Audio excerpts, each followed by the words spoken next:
Come on in, pull up a stool, and let me pour you a drink. And let's talk a little noir at the bar.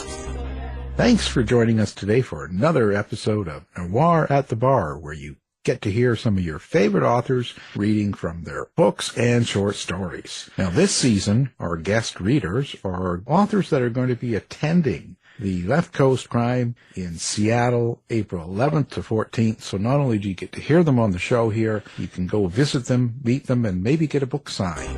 Well, John, at my end of the bar, I am sipping a delicious tropical drink with the award-winning author Mary Keliikoa, who will be reading from Deadly Tides, a Misty Pines mystery that came out last October, if I'm correct. Thank you so much. Yes.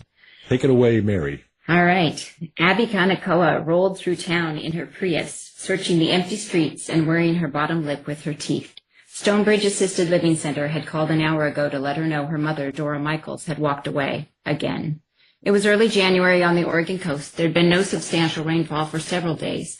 The chilly mist-filled winds had come through that morning, though, and the center couldn't say exactly when her mother had slipped out their door. Time to put a better lock on that thing. Mom might not be drenched to the bone, but she'd be cold. Thankfully, this was Abby's scheduled day off. Not that the FBI didn't work with her regardless. After her daughter, Lulu, died of leukemia, they brought her back to the team as if she'd never left. They understood her bad days, same since her divorce. Despite what Jax thought about how she'd handled her grief, burying herself in her work and having the support of the Bureau had saved her more than once, especially the flex schedule. With her mother's early onset of Alzheimer's, it allowed for these occasional searches, or not so occasional as it were. Mom had escaped 3 times this month.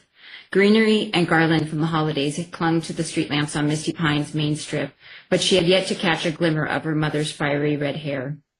At a crawl, Abby glanced inside each of the storefronts. Last time she'd found her mother at the donut counter picking out an apple fritter. Honey's favorite, she'd repeated all the way to the car, her hand gripping a white bag full of them. Abby's Hawaiian father, Honey, as her mother had called him, had treated the family to fritters every Saturday morning since Abby could remember. He died 20 years ago, but Abby had continued the tradition with her own family until Lulu died, and it became too painful. Today, the donut shop seats and bar stools were empty. On Shoals Ferry Road, kids played on the swings and monkey bars of the elementary school. The time before the donut shop, Abby had found Mom by the cyclone fence, her fingers clenching the metal lattice, watching the kindergarten class play kickball. They both cried as Abby drove her back to the facility. Alzheimer's had been brutal to her mother, stealing much of her mind, but memories of Lulu were ingrained, even deeper than those of Abby. Dora often gazed at her like they'd never met. Abby pulled in front of the bookstore, ignoring the pang in her chest. Emily Kruger greeted her from behind the counter, sorting a new shipment of novels with bare-chested men and women in flowing gowns on their covers. Abby explained the situation. "I haven't seen your mom, but I'll call if I do." Emily reached a hand across the counter and squeezed Abby's forearm. Emily had endured the disappearance of her own daughter a few months ago. If anyone understood Abby's concern, Emily did. "Thank you. I'm sure she's just out picking flowers or what? Where did a 64-year-old woman wander to? What was she looking for when she left the warm confines of the assisted living home into the cool and murky outdoors?" "Maybe she's folding laundry," Emily suggested.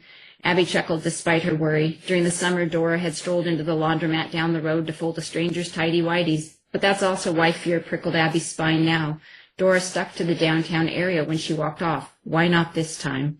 Abby slid back into her car and dialed Trudy at the sheriff's station. "No reports about your mom have come in today. You'll call if one does?" "Certainly, hun, and I'll let Jax know." "Jax." Abby stretched her neck. "Don't bother him. If needed, I'll call him later." "Oh, I thought you two had decided to work on your relationship." "We've been so busy and—" Abby trailed off. She didn't have a good reason for why things hadn't progressed between them, only that she was to blame. "It'll work itself out," Trudy said. "You've both been through a lot." Abby gnawed on her thumbnail. "Yeah, you're right. Have you checked the ocean parks?" "Next on my list." Abby accelerated out of town, tension growing in her shoulders. It shouldn't be so easy for residents to walk out of an assisted living center. In truth, she was more annoyed with herself that Dora had to be there in the first place. But Abby had to work and couldn't give her mom the full-time care she needed. Better facilities could be found in Portland, those focused on memory diseases, but they were a couple-hour drive. At least when her mom walked off from Stonebridge, she couldn't get far. And Abby was close enough to hop in her car to search. She'd been in law enforcement long enough to know those 30 to 60 minutes could make all the difference, a fact she was being reminded of today and another source of frustration. Abby hadn't caught the call on her phone when the staff at Stonebridge first reached out this morning. It took 3 attempts. She'd been in the shower shaving her legs, of all things, as if anyone would notice. Abby turned into the boat basin. She cruised through the parking lot, noting the fishing boats rocking dockside. She scanned each of them, spotting a crew of fishermen ready to brave the bar, but no redheads traversed the area. Next, she headed out Ocean Drive, turning on a metal road a couple of miles later. The route led to the ocean and was miles from the facility. Too far for Dora to wander? She'd been gone half a day now. If motivated, she could have made it this far. Abby's hands tightened on the wheel. Thick mist had rolled in and hung in the sky. The temperature had dipped. She swung her car into the abandoned beach parking lot and got out. Wind whistled past her as she pressed to the top of the lot and scanned the shore. The sand blasted against her pant legs with hollow pops and stung her face. She lowered the sunglasses from the top of her head onto her eyes and wrapped her jacket tighter as the cool air bit through the thin fabric. "Where are you, Mom?" Seagulls squawked overhead, catching the drafts. A few landed near the surf, arguing over an empty styrofoam container. Aside from birds, though, the beach was empty. Only rocks stood sentinel offshore, water eddying around them. This was too far south of one of the surfing beaches and too far north of the other. No place to crab or fish here either. Summer had long passed for tourists to visit, except for the random one or two that had lost their way and stumbled upon the place. The local morning beachcombers had already gone, likely sipping coffee in front of a warm fire by now. Abby's focus drifted to the tree-lined cliffs in the distance. Some trees had fallen catapult and hapless onto the dunes. Others had come in on the tide. Abby scanned the area of the signs for the signs of her mother. That's when she saw the splash of red rising from a row of logs near the sandy ridge. Whatever was there had hunkered down. Hiding? Mom. Abby raced down the hill, the soft white sand sucking at her practical flats. She gave up and kicked them aside. 50 yards farther, she hit the hardpack and sprinted, the wind at her back. As she drew closer, another flash of red provided certainty that it was hair flapping in the wind. "Mom, is that you?" Abby hollered. She slowed her pace to a walk as she approached. The woman was dressed in a nightgown and hunched like a turtle with only her back showing, shaking. Her red hair, streaked in gray, whipped upward. My God, she was whimpering. Abby's heart pounded. Her mother must be freezing. She almost ran again, but it was always best to approach Dora in the same manner she'd approach a small child. "Mom," she said again. Still no response. If she was deep in her illness, the word might not register. "Dora." Her mother lifted her head. "It's mine." Abby blew out a long, weary sigh. She'd found Dora, alive and talking. That's what mattered. Slipping out of her jacket, Abby draped it over her mom before sitting on the log next to her. "You sure came a long way." Abby gazed out at the water. Relief at finding her mother unharmed whooshed through her like the breeze around them. Her heartbeat found its steady rhythm. "How about we get someplace warm and dry? Pancakes sound good, don't they? Let's find some hot pancakes and drench them in real maple syrup. You'd love that, right, Mom?" "Okay, but I want to take it with me. I found it." Her mother had probably discovered some unique shell or glass fishing float. Whatever she'd found, she could keep. Abby would help her display it in her room. "Sure, Mom." Dora straightened, and Abby's stomach twisted at the sight of the blood saturating the front of her mother's white gown. "Are you okay?" Abby said, her voice inching up. Then she saw the source of the blood.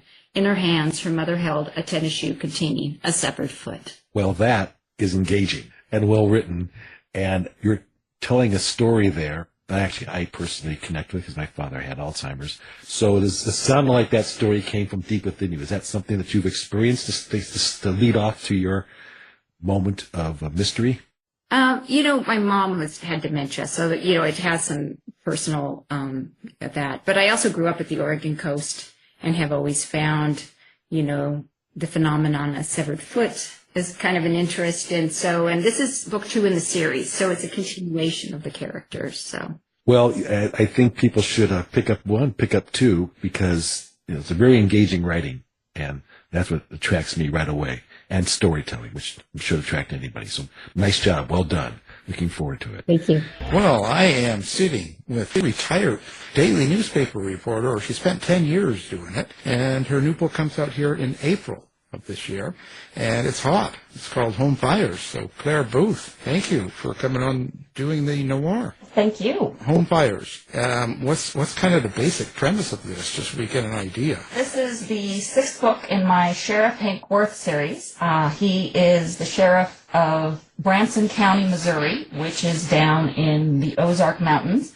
This particular book starts with a catastrophe and completely out of the blue, and he has to scramble to get an emergency response going in order to take care of this. And so I'm just going to start off with chapter 1. Michael Whitaker lay on cream-colored satin and polished oak a far cry from the cold steel beds he'd used during a 40-year career serving southwestern Missouri's dead. For his own exit, the medical examiner had given himself the priceless gift of not dying suspiciously. But instead, he passed away unexpectedly 2 days after a massive stroke sent him to Springfield Medical Center. So no metal table and floor drain for him. Just an intact corpse and a dignified service with command appearances by law enforcement from more than a dozen counties. Sheriff Hank Worth glanced around the church. No one looked much upset. Whitaker had been an odd duck, staring a little too long, laughing a little too hard, cracking jokes just off-center in their subject matter or timing. You came to his morgue because you needed answers, not because you enjoyed his company. And you came to his funeral because your second in command made you. He texted Sheila Truly. "You're missing out. You should have come. Medical leave, remember?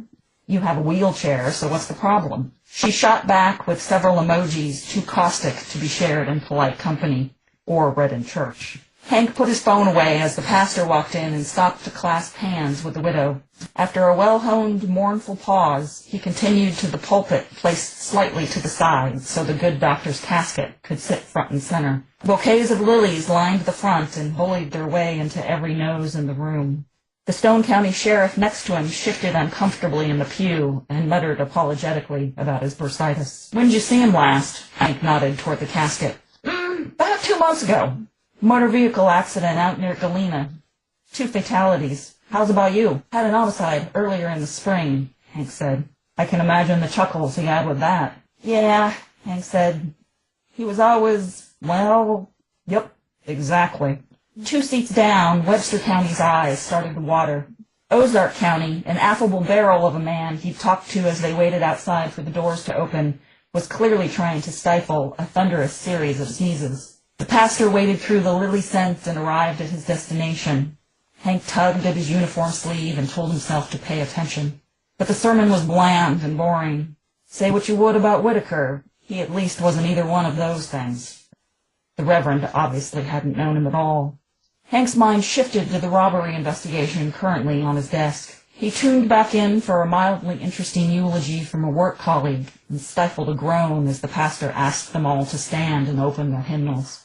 The church filled with rustling paper and crinking knees as the audience of senior law enforcement officials, mostly old, even more mostly white, definitely mostly men, rose to their feet.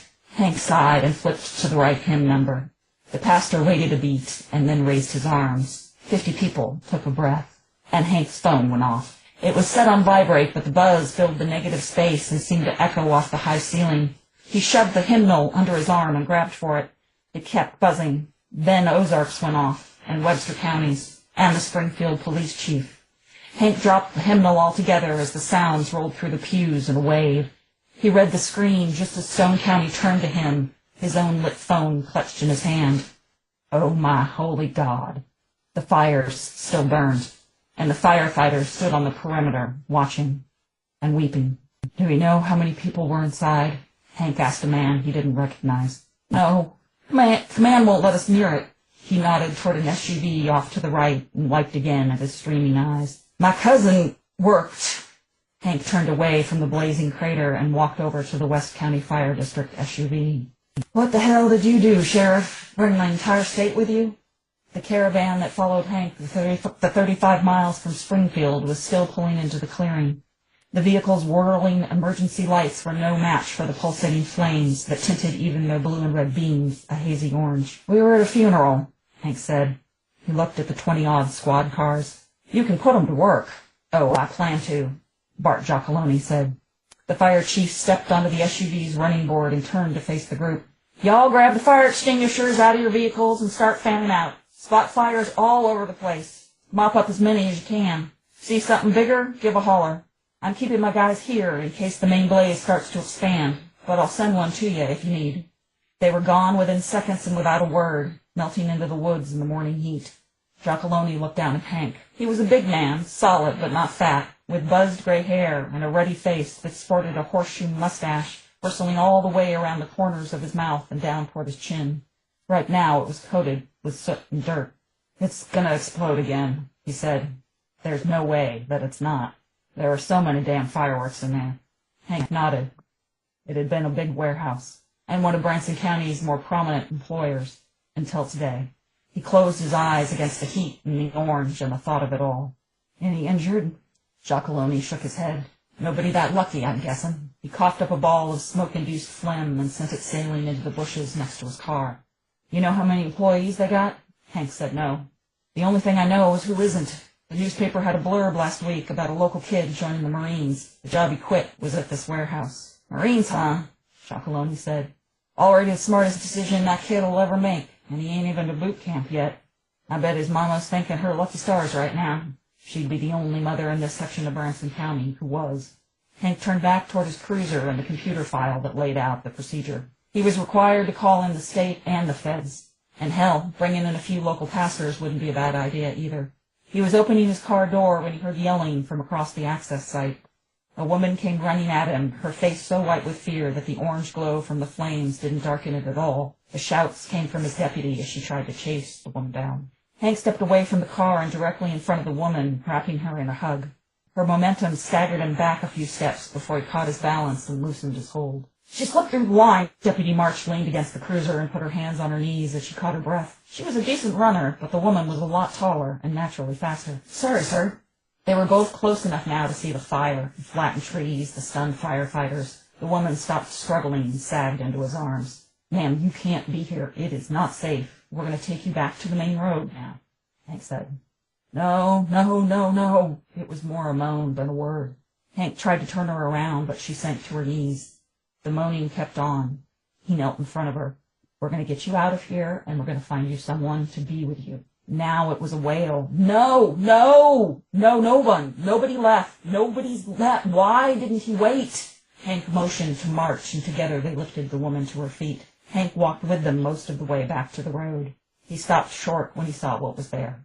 Dozens more like her, pressing against the caution tape and begging his deputies to let them through. He relinquished his hold on the runner and let March lead her the last little way to the rest of the devastated group.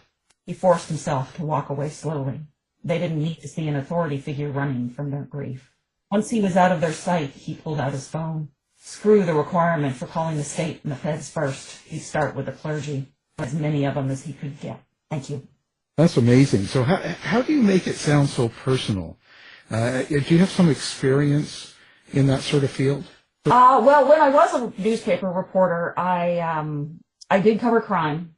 And so I went out to scenes and spoke with folks who were involved, victims and family members and, law enforcement, firefighters.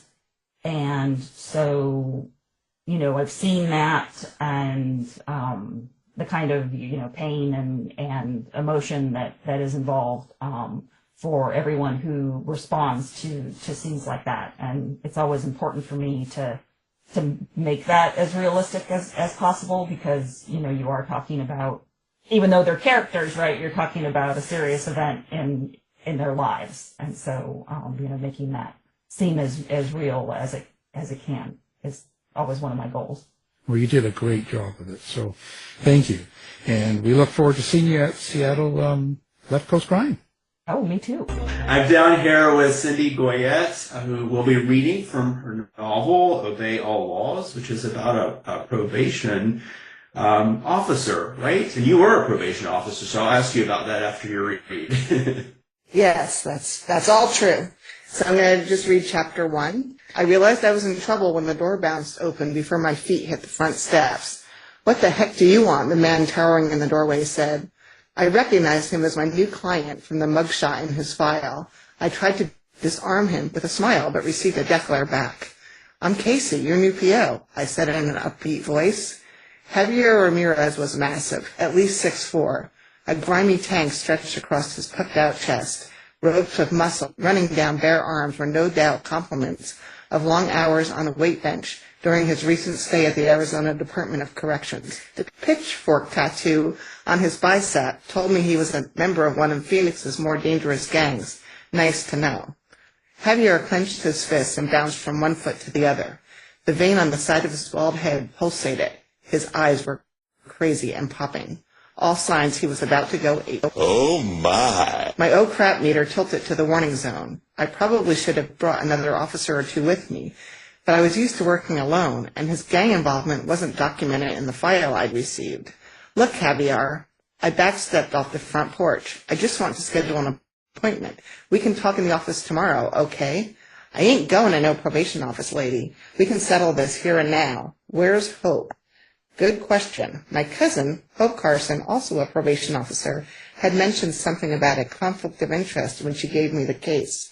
She did not say that the conflict might be my desire to live another day, and Javier's plans to the contrary. Your case has been transferred to me. I struggled to keep panic from my voice, but I hit a high note that would surely bring a pack of stray dogs my way. He spat on the dusty ground, continuing to flex his hands into fists. She gave it to you. What did you do with it?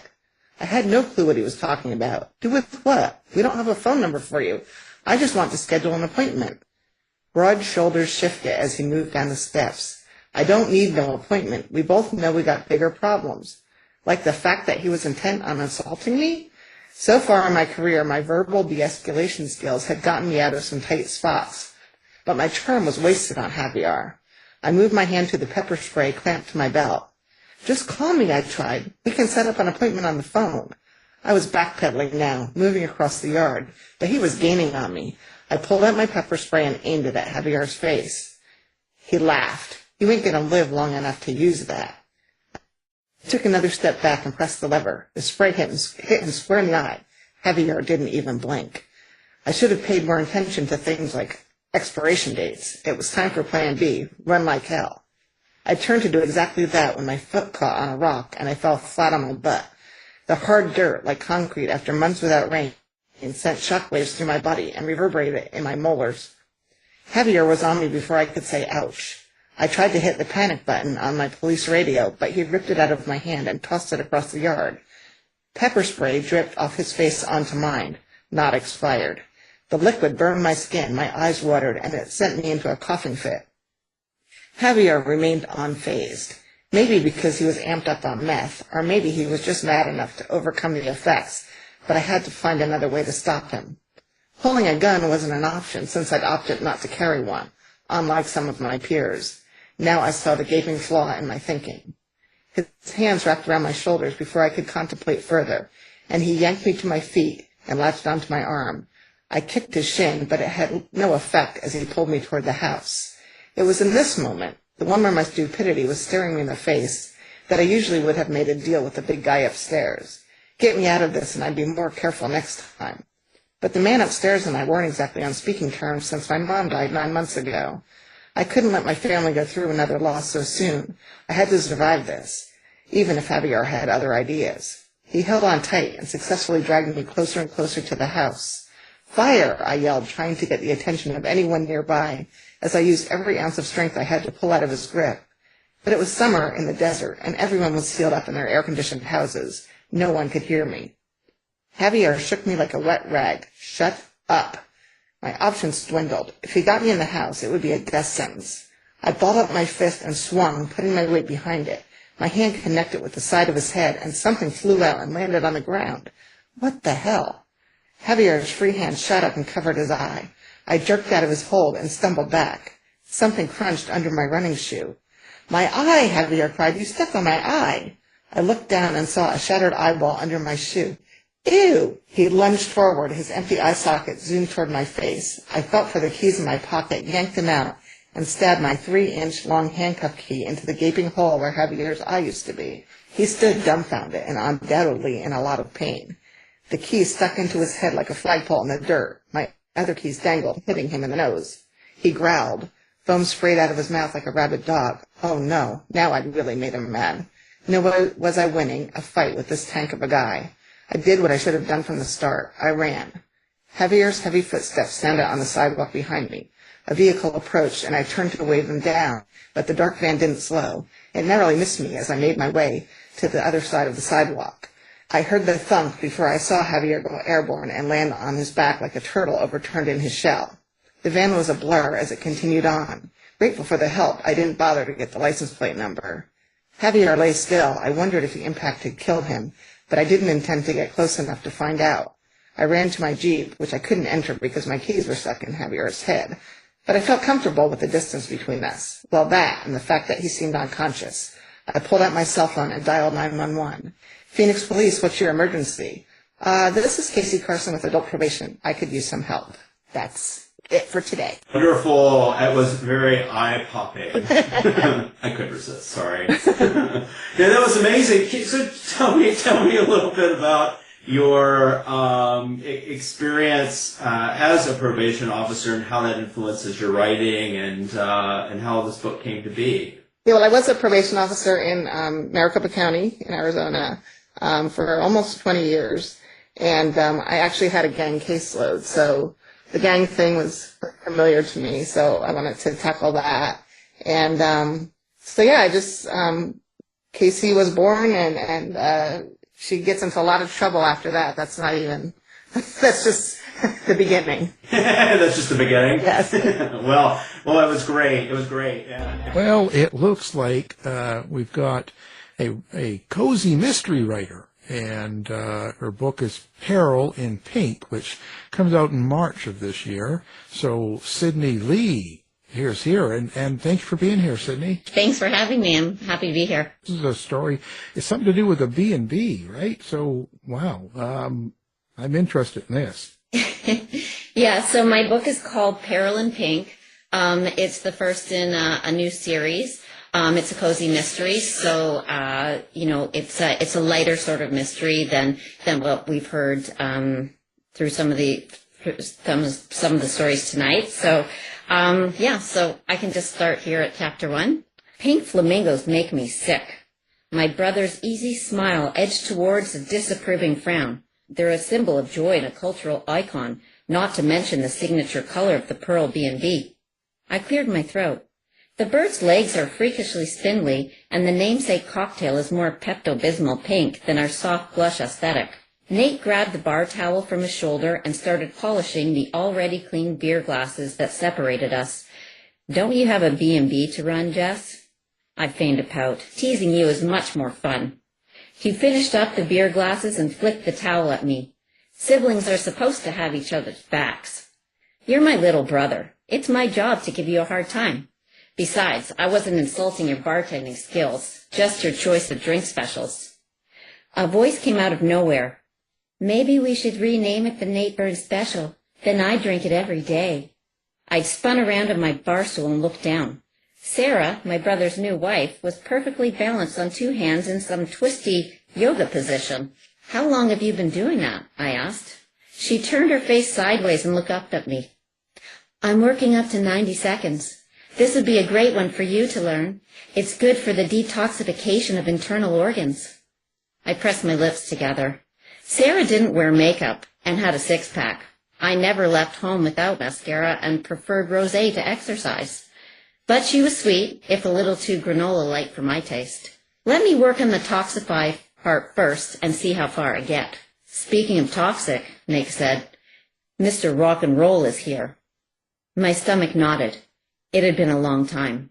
I resisted the urge to dart around to the other side of the bar and check my hair for fear of ridicule by Nate, who'd never been a fan of my ex. He's not that bad. I hope you were nice to him. I didn't actually see the guy, but a flashy SUV with a personalized plate that reads Love Me pulled in while I was passing through the lobby. Okay, might be him. Lars has been known to be a little self-involved. You think? The gas guzzler had all its windows down, blasting 80s glam metal. Snort slipped out. No denying it, that was Lars. Leave it to Nate to make my high school boyfriend sound like a complete idiot. Not that he wasn't. Still, I'd never quite rid myself of a soft spot I held for the guy. Plus, he'd won Sing This, Primetime's latest reality songwriting competition 6 months ago. The media referred to him as TV's newest singing sensation. Nate could have given him some props. Bing, bang, boom, babe. Nate sang his best Lars impression. My top lip curled up. Ugh, babe. Forgot about that. Nate clapped my shoulder. Don't stress about it, sis. You made it through almost a whole year of dating the creep. What's one more night of listening to a hit song he wrote about you? No way I'd admit a minuscule part of me actually looked forward to seeing him again. Maybe because I didn't really understand it myself. Either way, it was time to face the music maker. I never liked the guy much, but I have to admit, him coming to play an opening night is awesome. Nate was right. I knew the importance of a strong social media presence for a business's success. Being able to splash Lars's photo up on our Instagram feed was huge, especially since it was on brand. The goal was to turn a former boarding house owned and operated by my grandmother back in the 60s and 70s into a chic bed and breakfast.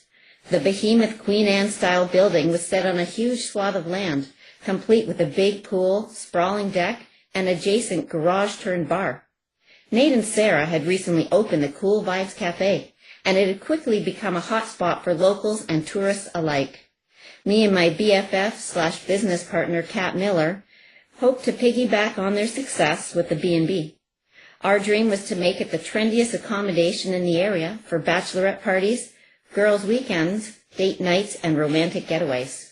Having the winner of a reality TV singing competition come and perform, it definitely got the attention of our target market.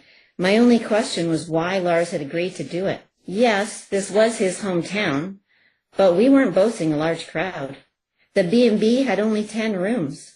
The capacity of the bar was well under 100 people, a much smaller number than he'd normally get at a regular performance. He used to play for my grandmother's guests on the back deck with his high school band. Maybe he was feeling nostalgic. Did he miss me? Did he miss home? I caught my reflection as I turned my attention toward the door.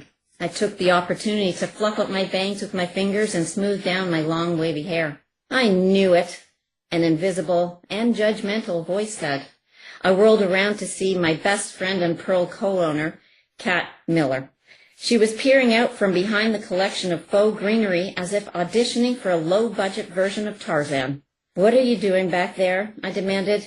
"Didn't we already agree that you weren't allowed to hide from guests?" Kat harumphed as she rose to her full height of 5'10", a fact she lorded over 5'0" me whenever I was winning an argument. She shook out her shiny jet-black hair as she brushed off her scrawny knees. I was plugging in the espresso maker so it would be ready for when the guests arrived.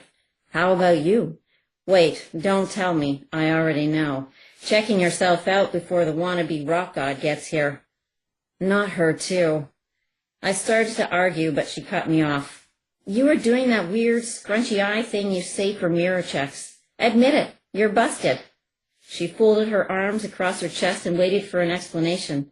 Ugh, not fair. I wanted to make the point that she looked good, too. But she always did. Instead, I popped the collar of my dress and held my head high. "I'm representing our brand. I can't go around looking like a troll. You're way too delicate and cute to be a troll. Much closer to an elf, in my opinion. And since we're talking opinions, do I need to remind you again to steer clear of Lars?" I placed a finger in my ears. "What? I can't hear you." There were only so many times I could listen to her rants. "He's nothing but trouble. Having him here is a bad idea. Don't get sucked back in. Blah, blah, blah." With Lars's #1 hit and 1 million followers on Insta, her arguments fell flat, and he'd offered to play for free. Besides, I wasn't interested in him anymore. Hot rock stars, so overrated. Fantastic. So listen, did you have a B&B before? Are you writing from experience? I didn't have a B&B, but I did run a small business before I started writing. I had a golf range, so I'm familiar with all the regular customers and fun things that go on with running a small business. And not so fun things. Yeah, yes, that's it. Well, we appreciate your reading, and we look forward to seeing you at the Seattle Left Coast Crime this year, so thank you. Thank you. I'm excited to go. I am happy to be at this end of the bar with the award-winning, critically acclaimed, well-known author, Robert Dugoni, bestseller, variety of books, known for the Tracy Crosswhite series, and I just read Extraordinary Life of Sam Hell, a must-read. And Robert will be a featured guest at Left Coast Crime coming up in April when this book will be just right after when this book is released. And so Robert will be reading from A Killing on the Hill, his next book, through April 9th. Thanks, Joel. The only thing you really need to know about this book is it's 1933 Seattle, and it's based on a true case, true crime. Mrs. Alderbrook shouted as she banged on my door, giving little consideration to either the early morning hour or the sleeping schedules of the other occupants of her 12-room boarding house where I rented a room for $5 a month. William! William! You have a telephone call on the house phone. I shot out of bed fearing the worst, a call from my mother that my father had become another depression statistic, like my Uncle Ted. It had been almost a year to the day, June 11th, 1932, that I graduated high school, and my father informed me he could no longer provide me room and board. As moths danced around the bare bulb lighting our porch in Kansas City, Missouri, my father expressed his regret and his frustration. I'm sorry, son. I don't have the money to send you to college, and, well, your Aunt Ida lost Uncle Ted and is coming to live with us. We can't put her out on the street. My Uncle Ted wasn't lost. He'd committed suicide and was buried in Mount St. Mary's Cemetery. It made me nervous knowing my father also hung by a financial and emotional thread. The unemployed don't need an accountant, he told me just before he handed me an armed forces recruitment brochure and asked me, have you thought about the military? I had. Every boy in my high school had given the military thought. William! Mrs. Alderbrook persisted. I can't tie up the line all morning. I'm coming, I shouted, and struggled to pull on trousers and make myself presentable. When I yanked the door open, I found the hallway empty of Mrs. Alderbrook's hulking figure and hightailed it down 2 flights of stairs in my bare feet, fearing she would indeed hang up. She hadn't. The receiver to the upright candlestick telephone lay on the scuffed reception desk. I glanced at the grandfather clock in the lobby, 7:10 a.m. Mrs. Alderbrook glared at me, then lowered her gaze back to the Seattle Post-Intelligencer. Having a reporter for the Seattle Daily Star living in her boarding house didn't influence her choice of newspapers. Politics did. The Post-Intelligencer was the Republican voice, conservative, respectable, and a little prudish. The Seattle Daily Times backed the Democrats and was flashy, bold, and a bit vulgar. Between these two extremes, Howard Fishbaum, the Daily Star owner and my boss, sought to establish a secure foothold publishing the city's only afternoon newspaper. How did he intend to do this? Pizzazz Shoe! Get me pizzazz! Short for Schumacher, Shoe had become my nickname at the newspaper and on the city beat I covered.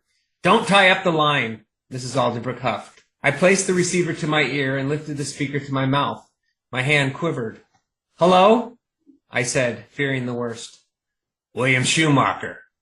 The voice was male. Yes, I said, relieved. No need to shout, son. My hearing is just fine. This is Chief Detective Ernie Blunt. After a year hustling stories, from the mayor's recall for graft and corruption and his re-election just 6 months later, I'd finally received my hard-earned press badge from the chief of police. The badge accorded me access to crime scenes, though I had yet to be contacted by a detective, and certainly not one as esteemed as Ernie Blunt, the chief detective of Seattle's famed homicide squad. I moved the speaker away from my mouth. Yes, Chief Detective. I've just received a call to hurry to the Pom Pom Club. Might be a gangster shooting. You know it? My adrenaline spiked. A gangster shooting. Pizzazz. If you want the story, meet me there in 15 minutes. Top of Profanity Hill at 10th and Yesler. Can't miss it. Big white house. Profanity Hill, 10th and Yesler. A gangster shooting, you said? Yes.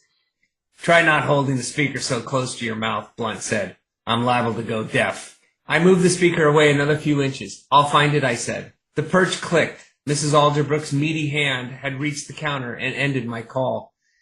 I raced up the stairs to my room. In no time, I had finished dressing, grabbed my jacket and knit cap, and stocked my leather satchel with pencils and notebook paper before slinging it over my shoulder and hurrying back downstairs. I handed Mrs. Alderbrook the key to my room, which she kept on a hook below my mail slot, then rushed out the door to catch the 2nd Avenue streetcar at Pike Street for the 10-block ride south to Yesler Way. At Yesler, I transferred to the streetcar that took me up Profanity Hill. My timing was impeccable and fortuitous. I didn't want to walk up First Hill. The city courthouse had once loomed large atop the hill, and stories were told of red-faced lawyers, judges, and litigants lugging heavy briefcases and uttering profanities when the streetcar broke down, which was often, giving First Hill its nickname. I arrived at 10th Avenue in just 12 minutes. The silence that precedes dawn still hung heavily over Profanity Hill. The White House did indeed stand out, as Blunt had said it would, but not as I had imagined. Blunt's use of the term gangster killing had caused me to imagine a back alley dive rather than the elegant two-story home I encountered. The house was nearly a quarter of a block long. Its fresh coat of paint, expansive sloping lawn, and ornate flower beds were both a sharp contrast to the homes around it and an indication money flowed freely within the club's walls. It had no doubt been one of the many mansions the wealthy built atop the 366-foot slope. First Hill was peppered with Georgian revivals and Italianate and Queen Anne Victorians with slate roofs, gabled bays, teakwood furnishings, mosaic tile floors, oriental carpets, stained glass windows, and half a dozen fireplaces. As business and industry had expanded and the necessary waterfront workforce moved to First Hill, the wealthy, loath to mix, fled. Their mansions had become low-rent boarding houses, hotels, and disorderly houses of prostitution. I noted a patrol car parked at the curb and a Cadillac just around the corner from the club's front entrance. My nerves tingled with anticipation as I approached a police officer in his navy blue uniform and peaked hat standing in front of a heavy-looking entrance door. The door was one of two. The second, an interior door, had a grated peephole I had seen in Chinatown speakeasies. Club members either showed a pass or uttered a password. And if the police came by the establishment, the person manning the interior door flipped a switch to flicker the lights, assigned to the staff to hide alcohol and evidence of gambling. Getting closer, I recognized the officer's grim expression and large form. "Officer Lutz," I said, adjusting the press badge on my lapel. Lutz was a stout man of German descent, which seemed to give us common ground, though I was just 5'9" and 140 pounds. "Shoo, how did you get here so fast?" Lutz asked, his gravelly voice from the early morning hour. Lutz was close to retirement. His gray hair had receded in a horseshoe pattern, and his blue eyes had become clouded with age, like my Oma's. "Got a call of a shooting," I said, having learned from Fish, which is what everyone called Howard Fishbaum, to never reveal a source. We beat reporters had an unwritten agreement with the police department, especially the brass. The police provided us with story tips and access to crime scenes, police investigations, witnesses, and ultimately, the prosecutor who would try the case. In return, we wrote favorable articles about the police department. Step out of line, and the chief of police would pull your press badge. The relationship was incestuous, even to me, just a year on the job. But in a depression, most people were a paycheck away from moving to one of the city's Hoovervilles, shanty towns named after the former president, to house Seattle's homeless and down and out. Lutz grunted. "Well, you can't go in. Not yet. Waiting on the detectives." "You been in?" I asked. "Found the body," he said. "Called it in." "What time was that?" "Call came in at 6:30 this morning. I got here as quick as I could." "How many shots were fired?" "Can't be certain." "Anyone inside when you arrived?" Another nod. "George Miller, the owner, and his partner, Sid Brune. A waiter, and the bartender, too. Also the caretaker who cleans the place was asleep in the back." "Who got shot?" "Frankie Ray." "The prize fighter?" Lutz's eyes narrowed. "Before your time, ain't he?" That's great. I love historical fiction, so I'm just going to gobble this up. But I want to ask this question. Since you're regarded as a master storyteller, why don't you tell us where this story came from, this historical story came from? Yeah, it's really a great story. I was up in the attic, cleaning things out and found probably a 14 by 17 inch book, opened it up and it was a scrapbook and it had all these articles in it. And it had particularly, probably more than 100 articles about what was called the trial of the century, which was the gangster killing of Frankie Ray, a lightweight boxer in the Pom Pom nightclub on Profanity Hill, by a guy by the name of George Miller, who ran the club, which was being run during the Great Depression. And so, everything that was going on there was basically illegal. A lot of booze was passing through there, gambling, prostitutes, etc. And there was also larger magazine articles that came out after the trial that ends up happening. And so I asked my wife, where did these scrapbooks come from? And they were her grandfather. And this was one of his cases. And it's a fascinating story about Seattle in 1933, which really was a place of incredible corruption. From the shoeshine boys who were taking 25 cents to shine your shoes, and they would find you a girl to spend the night with, to the mayor, who was taking kickbacks from anybody and everybody, and the chief of police knew about it, and everybody sort of turned a blind eye because it was the Depression, and everyone was trying to make a living. So in the middle of all this comes this very naive young reporter who's trying to make a name for himself and trying to make some money. He's sending money home to his family when he can to try to keep them afloat. And I fictionalized the reporter to tell the story. And he gets in bed with this detective and pretty soon begins to realize that the story is a lot bigger than he ever imagined. Well, the truth makes a good foundation for a great fiction story. And I think we heard 8 minutes of a great fiction story.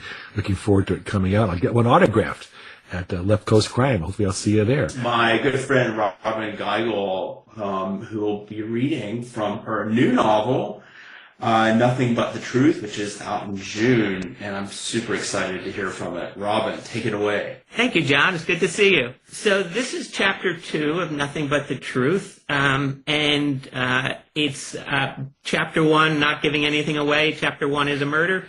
Chapter 2 is when we meet the main protagonist, Erin McCabe. November 20th, 2009. The candles on the altar flickered, throwing strange shadows across the enormous stained glass windows that rose up to the vaulted ceiling of the chapel. Erin McCabe stood among a group of people she had come to know over the last 5 years. Their journeys were very different, but they were compatriots nonetheless, joined by a common thread, a thread that also knitted them to the names being solemnly read to the 50 or so people gathered in the pews. From the United States, Caprice Curry, age 31. Foxy Ivy, age 25. Paula Ibera, age 24. As each name was read, it was displayed on a large screen.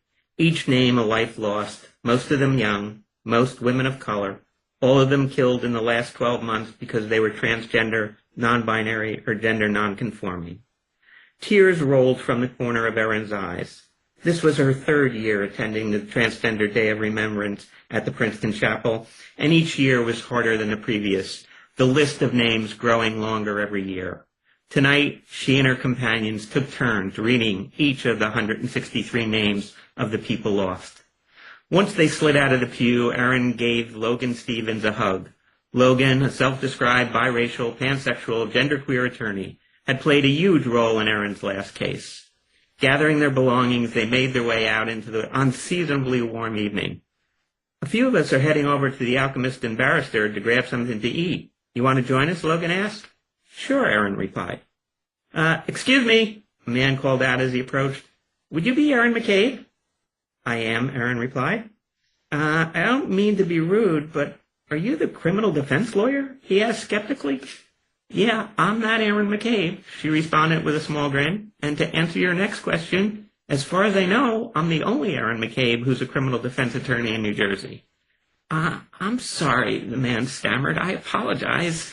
You just look too young to be the infamous Erin McCabe, criminal defense lawyer, Logan suggested with a chuckle.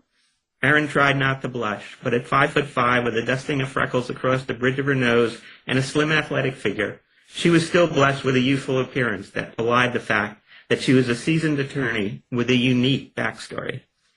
Is there something I can help you with, Erin asked. The man rubbed the back of his neck, appearing uncertain. Is it possible for us to speak privately? I only need a couple minutes. It's about a potential case.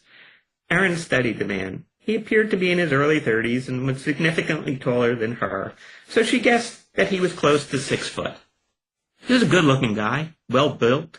He was wearing a black suit with a white shirt that was unbuttoned at the collar, exposing a gold crucifix hanging from a chain around his neck. And even though Erin didn't sense any danger, she felt better with Logan standing next to her. Is it about representing you? Erin asked. No, not me. I have a friend who needs help. That's fine, but just so you know, if it's not about representing you, the attorney-client privilege doesn't apply. Okay, he finally said. I guess I don't have a choice, but can we speak alone? Please, Don't take this the wrong way, but I prefer to have Logan here. Logan's also an attorney, and we sometimes work together, so anything you want to say to me, you should feel free to discuss with them here as well. Them? The man repeated, looking around. Yeah, Logan's genderqueer and uses they, them, theirs pronouns. Oh, he replied, unable to mask his confusion. I apologize, I don't know your name, Aaron said. Oh, I'm sorry, I didn't introduce myself. I'm Gabriel DeAngelis. Please call me Gabe, he replied, offering his hand to Aaron and Logan in turn. How can I help you, Gabe? Aaron asked. DeAngelis seemed to glance around as if anyone was within earshot. Like I said, it's not for me, it's for my friend. He was arrested 2 days ago. He's charged with murder, and he desperately needs an attorney, and you come highly recommended. Nice to know someone highly recommends me, Aaron said. What's your friend's name, and who's he charged with murdering? My friend is John Mazer, and he's charged with murdering Russell Marshall, Aaron said, finishing the sentence. DeAngelis took a deep breath. I guess you saw it on the news? Gabe, unless I was living in a cave on Borneo, it would be pretty hard for me not to know about the case. A white state trooper shoots a black newspaper reporter in the reporter's home, a reporter who allegedly was working on an expose of the state police. I mean, the governor, state attorney general, and the superintendent of the state police have all condemned your friend as a bad apple in an otherwise stellar law enforcement agency. They're full of it, Gabe shouted. I won't argue with you about that, Aaron said, but from what I read, it still sounds like the state has a pretty solid case. That's exactly why John needs you. He didn't do it. He was the one working with Marshall to expose the corruption within the state police. Look, Gabe, let me be blunt. I presume you know that I'm a transgender woman. And generally speaking, law enforcement doesn't have a great reputation within the LGBTQ plus community. On top of that, my law partner, Dwayne Swisher, is a black man. I'm sure I don't have to tell you how sick and tired black people are of being killed by white law enforcement officers. Ms. McCabe, please call me Aaron. Aaron, I get it, but John's not just any trooper. He's gay. He's the only out gay male trooper we're aware of, and since he was outed, other troopers have put him through hell. They literally hate him. He bit down on his lip, closed his eyes, and exhales. John's a close friend. Trust me, he didn't do it. You have to help him. Not to be crass, Gabe, but does he have money to pay for a lawyer? We'll find a way. Aaron reached into her purse and took out a business card and handed it to DeAngelis. Let me talk to my partner. Do you have a card? He reached into his pocket, took out a card, quickly jotted something on the back, and handed it to her. She looked at the card, then at him. That's interesting. Please don't call me at work, he said. I wrote my cell number on the back. Can you call me around 10 on Monday? She asked. Yeah, 10 will work. Okay, I'll talk to you then. He turned and headed down the walkway towards Nassau Street. Once he was out of sight, they made their way to join the others at the restaurant. You going to take the case? Logan asked. Aaron shrugged.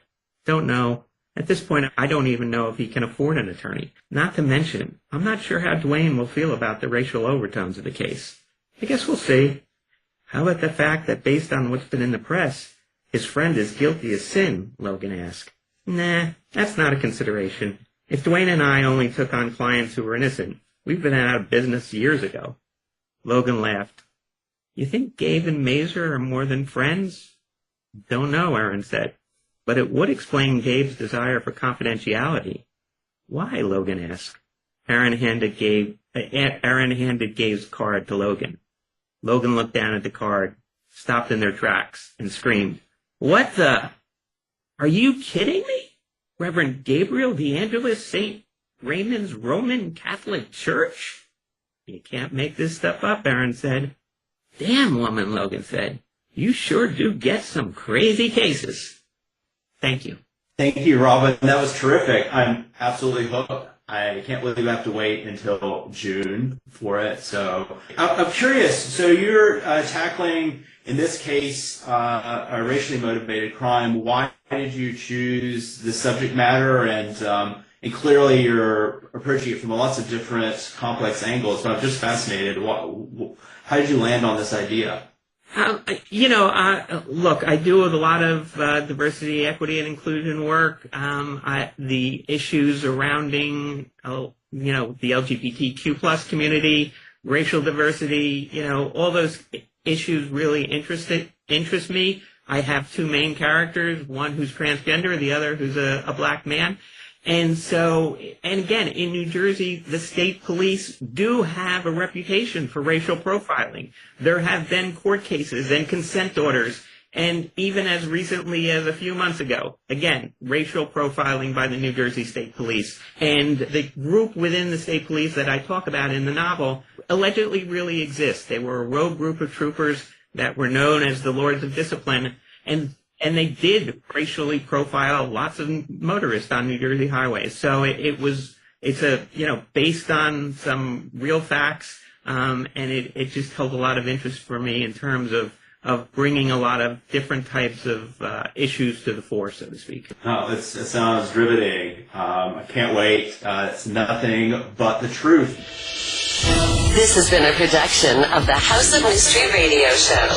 To find out more about our show, guests, or hosts, go to our website at houseofmysteryradio.com.